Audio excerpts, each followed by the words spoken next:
Are you considering starting a business with your spouse? If so, make sure that you watch this video first because I am going to tell you the do's and don'ts for how to create a successful working relationship with your spouse. If you're new to the channel, please subscribe and hit the bell notification.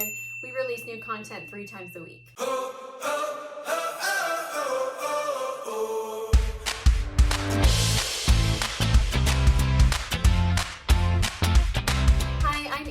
Small business strategist, and my passion is helping small business owners find the most consistent and simple way to finding their dream clients. I run my business, Amy Walker Consulting, with my husband. When we started the business, I was a 51% owner, he was a 49% owner. We have been running this company together for 6 years. It's been amazing, but we also tried to do business together once before, and it was kind of a disaster. So in this video, I'm going to share with you what are the things that we did the second go around to make that partnership work extremely well as some of the mistakes that we made the first time that made it a little bit hard. So if you are looking to work with your spouse, I really recommend taking some time and not just listening, but actually having the conversations I'm going to recommend that you have in order to set that relationship up right from the very beginning. So question for you, are you already working with your spouse and looking for ways to make it be more amazing? Or are you thinking about working with your spouse? Or is your spouse asking you to come and work with them? Go ahead and let me know down below in the comments, just so I know who's here. So I've got 6 tips for you in today's video on how to start a business with your spouse and make that relationship go really well. I also want to preface it with my husband's advice. So people ask us this all the time. In fact, they ask him more than they ask me. And I think it's because he's super nice, super approachable guy. And so he gets this question a lot, like, so, how do you make it work working with your wife? And, how does that go? Either that, or maybe people look at me and they're like, ooh, I can't imagine how this nice guy works with that one. So he gets this question a lot. And here's always his answer. He says, we love working together and there's some specific things we do to make that go well, but I don't recommend it for most couples. And I think it's okay to be okay working separately. There are a lot of couples that the process of working together puts too much strain on the relationship, and I do suggest that you protect your marriage first. That's the top priority. But let's jump into our tips for today. Number 1, set your vision and your values first. So if I go back through the history, I started the company and I put his name on and I said, hey, I'm going to put you on in case I die. That way you would own the company. But in my mind, I was like, I really want us to be able to give working together another go. And so I want him to be on the company. So that first year, I set the vision and the values. And then when he came in, we had to reset the vision and the values to really make space for him inside of the company.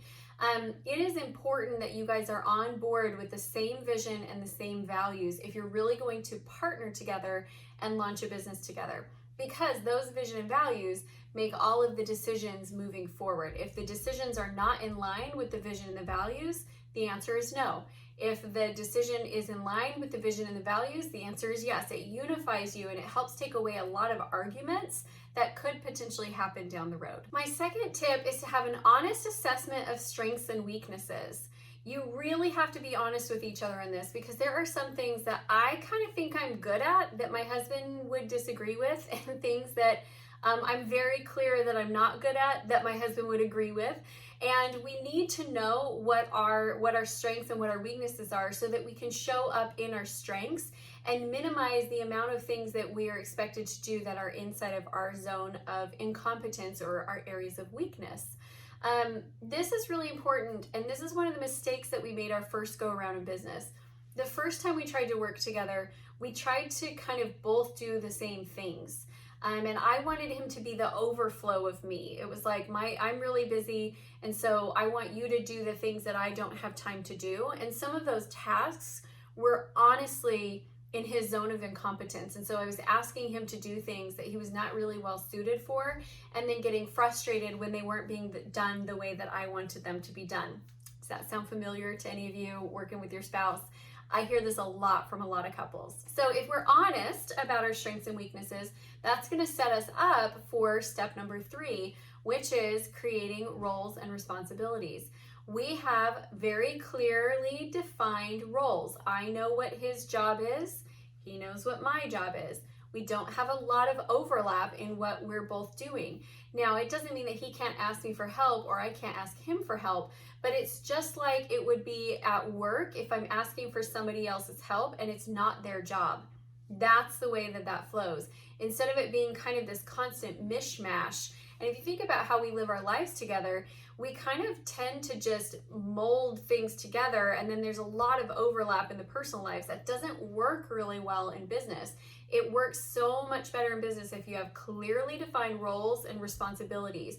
So for example, one of the challenges I see with a lot of couples is that, the one spouse A, is responsible for all of these different things. Like they are, the CEO over sales, but then they keep pulling the other spouse in to do cleanup tasks within their job description.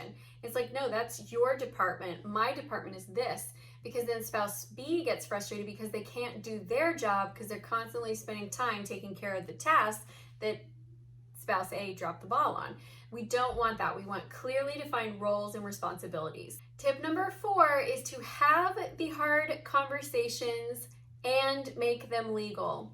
The best time to talk about a divorce is before you actually get married, right? Like we talked about our beliefs and thoughts around divorce when we were dating. Before we were even engaged, we had that conversation. Listen, my parents were divorced. I've been through it. I am unwilling to do it again. So if we do this thing, we're doing this thing forever. Like we had those conversations at the beginning, and we made our agreements and our promises to each other before we got into the hard moments, so that when we're in the hard moments, we have this context and this understanding of like, hey, we're in this. There's no breakups here. So there were some hard conversations that we had before we actually got started doing business together. Things like, I had been running the business for a year, and things like saying, I value what you see from your outside perspective, but what if you come in and you have an idea that you feel strongly about, and I feel strongly that it would not be the right answer for this business, and because I have experience working in this business, I know, like, what happens then? And so we had all of these hard conversations, and then we actually created a structure in order to support that.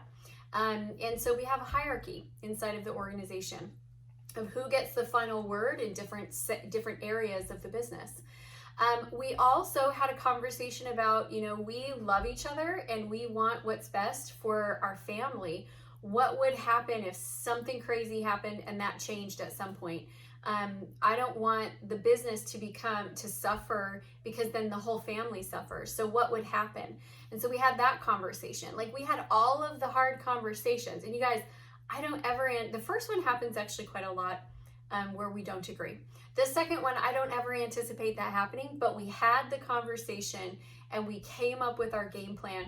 So that way, if, something did happen terribly with our relationship, our children are supported by this business. We have a plan in place for what we would do, and we would just be able to move forward with that plan. Step number 5 is to actually create your hierarchy. So I do not have the final say in all things in the business, but I have the final say over my departments. He has the final say over his departments that he's over, and we have an org chart and we have a hierarchy. There needs to be checks and balances in any business, and this is one of the beautiful things about partnership. And in order to have partnership, you have to be equally invested in the business. One of the challenges that I see when husbands and wives run business together is that one spouse is in the business a lot, the other one just kind of comes in every once in a while and wants to throw their oar in, but they're not in the day-to-day. This applies where you have checks and balances and hierarchy if you are both equally in the business. If you are not both equally in the business, then the person who is running the business, they get the final say because they are the CEO and they are the business owner, and the other spouse needs to just go with that. They cannot have equal say if they do not create equal contribution. I have seen it time and time again that it causes so many problems. So figure out what the hierarchy is. We have a hierarchy where he has final say in his departments, I have the final say in my departments, unless his department and decision affects some of the other departments, and then I have the final say because I'm the CEO. And I love it most of the time, but there have been a couple times where he's been like, no. and I have the final say, and I've been like, I don't really like that. My last tip is to separate out life disagreements and business disagreements and never let them overlap. Business disagreements are actually fairly easy to work through as long as you communicate well and you don't bring in life to it and relationship and marriage to it or kids into it. As long as you just keep the business conversations, you can work through those disagreements just like you would with anybody on your team that you're working with. You talk it through, you brainstorm, you strategize. It does not have to create conflict that spills over into your personal life. So if you're ever having a business disagreement and you're thinking about something that they did last week with the kids or didn't support you or didn't show you appreciation, you do not bring it up here. You separate out those conversations so that you can keep those two worlds clean and distinct. All right, my friends, if this has been helpful, I would love for you to hit the like button. Also, if you would like to get some more information on leadership and how to organize your business, I'd love to invite you to go grab my book, Walk Your Talk, Take Ownership, and Lead Like You Mean It. It's available on Amazon. It will give you great insights into your leadership style and your spouse's leadership style so you can help mix those together a little bit better. If you're looking for a community of like-minded entrepreneurs, please head over to our private Facebook group, Acquire, and we would love to see you there. My friends, I love working with my spouse. I hope it's as amazing for you as it is for me. And if you ever have some questions or need some support, join the Facebook group. Feel free to ask questions. Thanks, everyone. Have a wonderful rest of your day.